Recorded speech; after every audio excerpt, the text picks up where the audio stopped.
എന്റെ ഭഗവതി ഇപ്പം തൃപ്പൂണിത്തുറയിൽ അഞ്ജലിയോട് ഞാൻ തമാശയ്ക്ക് വിളിച്ചു ചോദിച്ചു, അഞ്ജലി എനിക്ക് പൈസയൊന്നും കിട്ടിയിട്ടൊന്നുമില്ല, നിങ്ങൾക്ക് വല്ലതും കിട്ടിയിട്ടുണ്ടോ? അഞ്ജലി ബന്ധപ്പെടാൻ ഫോൺ നമ്പറോ അഡ്രസ്സോ ഒന്നുമില്ലായിരുന്നു. അപ്പോൾ അഞ്ജലി, എൻ്റെ പൊന്നി ചേട്ടാ, നാട് മുഴുവൻ നടന്ന് നമ്മൾ കേട്ടോണ്ടിരിക്കുന്ന ഇതാണ്. അതെന്താ അങ്ങനെ? 2.5 മാസമായിട്ട് ഒന്ന് വിളിച്ചിട്ടില്ല, ഒരു മെസ്സേജ് അയച്ചിട്ടില്ല. ദിവസം തോറും മനഃപൂർവ്വം എനിക്കെതിരെ പ്രശ്നങ്ങൾ ഉണ്ടാക്കിക്കൊണ്ടേയിരുന്നു. ഞാൻ മാനസികമായി ആകെ തകർന്നു. അപ്പോഴാണ് BJPയുടെ തന്നെ പല നേതാക്കന്മാരിൽ നിന്നും ഞാൻ അറിയാൻ കഴിഞ്ഞത്. ഏകദേശം 1 മാസത്തോളം അവരുടെ കൂടെ നിന്നിട്ടാണ് ഞാനിത് പഠിച്ചെടുത്തത്. 40 കോടിയോളം രൂപ 2020ക്ക് BJPയിൽ നിന്ന് ഫണ്ട് കിട്ടിയിട്ടുണ്ട്. ഇതേ സമയം നമ്മൾ പുറത്തു നിന്ന് പഴികൾ കേട്ടോണ്ടിരിക്കുകയാണ്. എവിടെ ചെന്നാലും കോടിക്കണക്കിന് രൂപ കിട്ടിയെന്ന പഴി കേൾക്കുന്നു. ഗണേശൻ ശമ്പളമൊന്നുമില്ല. എന്റെ മുമ്പിൽ പിന്നെ ആകെ ഒരു പോംവഴി ഉണ്ടായിരുന്നുള്ളൂ, തമ്മിൽ പിരിയുക. അങ്ങനെ പിരിഞ്ഞു.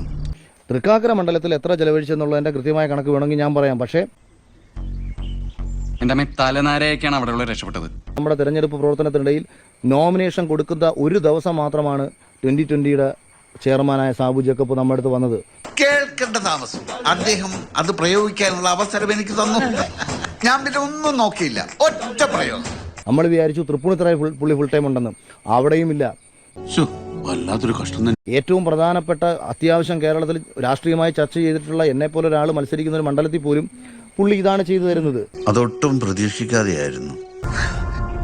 ഞാൻ പിന്മാറിയില്ല. പുള്ളി ഈ 2020യുടെ മണ്ഡലം പ്രസിഡന്റ് ജെയിംസ് ഏട്ടൻ ആയി ഞാൻ കഴിഞ്ഞ ദിവസം സംസാരിച്ചപ്പോൾ അദ്ദേഹം പറഞ്ഞത് ഇത്രയും നാളായിട്ട് ഈ പുള്ളിയെ വിളിച്ചിട്ടില്ല, ഒരു നന്ദി പോലും പറഞ്ഞിട്ടില്ല. എനിക്കത് കാണുന്നത്, ആ ബുദ്ധിമുട്ട് കാണുന്നത് ഒരു രസമാണ്.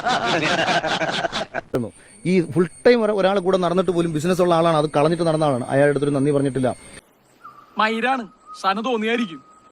അപ്പോൾ രാഷ്ട്രീയമായിട്ട് 40 കോടി രൂപയോളം BJPയിൽ നിന്ന് ലഭിച്ചതിന് ശേഷം സ്ഥാനാർത്ഥികളുടെ തലയിലേക്ക് ഇത് കൊണ്ടുവച്ച് നിങ്ങൾ ദയവ് ചെയ്ത് കെട്ടരുത്. നീയാണ് ബാധ, ഒഴിയാ ബാധ. ഞാനോ?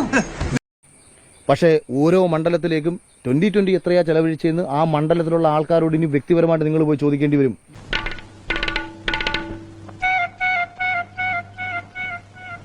നിങ്ങളിൽ പലരും ഇലക്ഷന് ശേഷം ഞാനൊരു ഇലക്ട്രിക് വണ്ടി എടുത്ത് നിങ്ങൾ കണ്ടിട്ടുണ്ടായിരിക്കും. അപ്പം കരുതി ഇവൻ ഇലക്ഷന് ഫണ്ട് കിട്ടിയതുകൊണ്ടാണ് ഇലക്ട്രിക് വണ്ടി എടുത്തത്. എൻ്റെ പൊന്ന്, എൻ്റെ മക്കളാണ് സത്യം. ബെൻസ് പതുക്കെ അങ്ങ് വിറ്റിട്ട് ഇലക്ട്രിക് വണ്ടിയിൽ നടന്നാൽ